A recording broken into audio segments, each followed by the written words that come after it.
அப்பா வீட்டுக்கு ஈவினிங் போல் ரீச் ஆகிட்டோம். நாங்கள் வர்றதுக்கு 4 நாளைக்கு முன்னாடி காற்றும் மழையுமா ரொம்ப அதிகமாக இருந்திருக்கு. அதில் வீட்டுக்கு முன்னாடி இருந்த நார்த்தங்காய் மரம் ஒரு பக்கம் மட்டும் அப்படியே மரம் சாஞ்சு பாதையை ஃபுல்லாக மறைச்சிருச்சு. இந்த நார்த்தங்காய் மரத்தில் நல்லா பெரிய பெரிய முள் நிறையா இருக்கும். அதனாலேயே அதை க்ளீன் பண்ண ஆள் கூப்பிட்டப்போ 4 நாளைக்கு ஆள் யாருமே கிடைக்கல.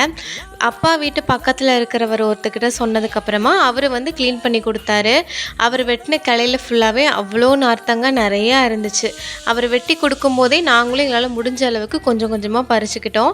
நாங்கள் பறித்து கொடுக்கும்போது ஜாஷிகா அதை கொண்டு போய் அப்படியே பக்கெட்டில் போட்டால் மொத்தமாக பார்க்கும்போது ஒரு பக்கெட் ஃபுல்லாக வந்துருந்துச்சு நார்த்தங்காய். அவர் வெட்டினது மட்டும் இல்லாமல் அந்த இடத்த அப்படியே க்ளீன் பண்ணியும் கொடுத்துட்டாரு.